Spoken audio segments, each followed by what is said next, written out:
Hi, in this video I want to have a look at the 12 bar blues. Now you've probably all heard of the 12 bar blues, but what actually is it? Well, it's basically just a chord progression. It's a chord progression that lasts, unsurprisingly, for 12 bars. It's played in 4/4 time, and it's probably one of the most used chord progressions there is out there. It's used in loads and loads of styles of music and in many famous songs. So first we'll have a look at the chords that make up this. The standard 12 bar blues uses 3 chords. Technically speaking, their diatonic function is 1, 4 and 5, which is the tonic, subdominant and dominant. This guitar's tuned open D, so we'll be playing in the key of D. And in the key of D, the tonic, number 1, is D. The subdominant, number 4, is G. And the dominant, number 5, is A. And these are the 3 chords that are used in the 12 bar blues. The order that they're played in a standard 12 bar blues is 4 bars of the tonic D, followed by 2 bars of the subdominant G, then 2 bars of the tonic D, 1 bar of the dominant A, 1 bar of the subdominant G, and then it finishes with 2 bars of the tonic D. So what I'll let you do is I'll let you hear that using a standard blues shuffle.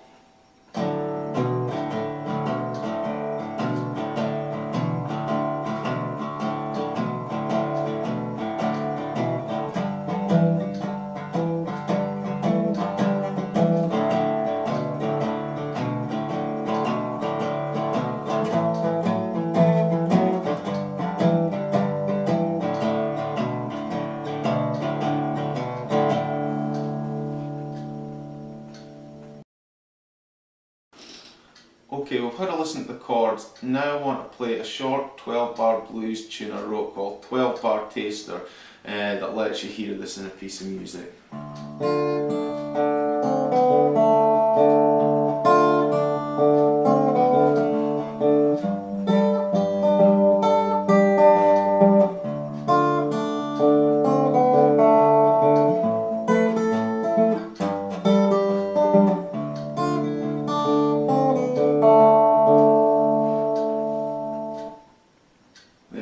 A standard 12 bar blues tune. If you want to have a go at that, the tab's on the website. Okay, we've had a look at the standard 12 bar blues chord progression, but there are many variations of it out there. Most of the variations are relatively subtle and the basic structure doesn't change too much. There's loads and loads of these out there, and far too many to go in this video, so what I want to do is have a look at a couple of the most common ones that are used. The first one I want to have a look at is, in a standard 12 bar blues, the last 2 bars are 2 bars of the tonic, which in this case is D. A really common variation on this is replacing the last bar, the 12th bar, with and adding a dominant in, which would be an A. So the last 2 bars would be a bar of D and then a bar of A. I'll let you hear how that sounds. It'll sound familiar when you hear it. So I'll play the last 4 bars with this variation in it.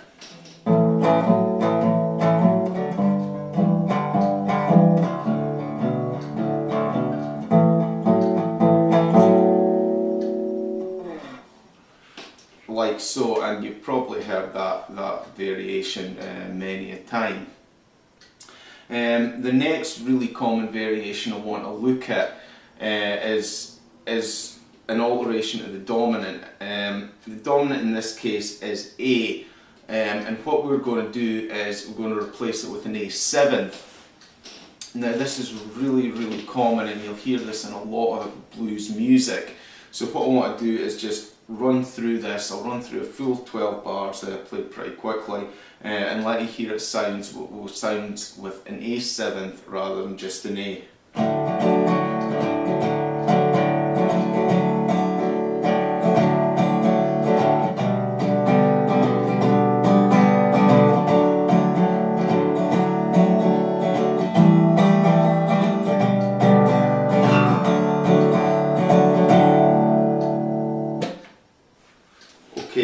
chords are played with an A7. A lot of these variations get mixed up. I mean, the two I've just shown you are commonly done together. Commonly it'll be played with a seventh on the dominant, and it'll revert back to that for the last bar. But like I said, there are many variations out there, and you know, you can go out there and have a look and see some of them for yourself. Okay, we've had a look at a couple of variations. The last thing I want to talk about is turnarounds. Turnarounds are really common in blues music and used a lot in these 12-bar blues patterns. What a turnaround is basically phrases that are added to the 10th or usually 11th bar of the 12-bar blues that help feed into the end of the song and effectively turn it around for going back to the start. These often take the form of, you know, descending chords or descending notes, you know, like so. The difference between them and the variations I showed before are that turnarounds are usually bespoke to the individual piece of music that's playing, or the individual tune that's being played, whereas the variations I showed previously are used in a lot of different tunes. So to show you this, I'm going to play you a piece of music. It's Tampa Red's Boogie Woogie Dance.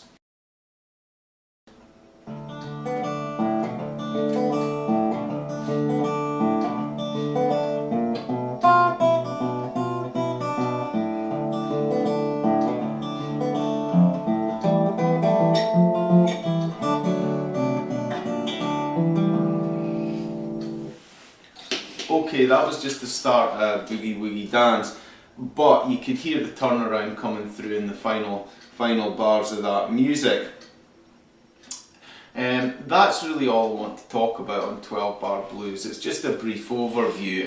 To see more of them, you have to go out there and look out 12-bar blues pieces of music. If you type it in the internet, you'll get lists and lists of tunes you can look at.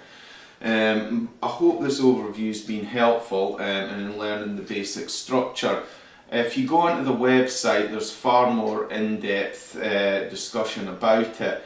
There's also tables, the 3 chords used, and it lists the 3 chords used in this in every single one of the 12 keys. So there's a handy look-up table. There's also tabs for the blues shuffle at the start and the 12-bar taster that I played earlier. So best thing to do, go out, find some 12-bar blues tunes, have a play along, and you'll soon pick up this structure.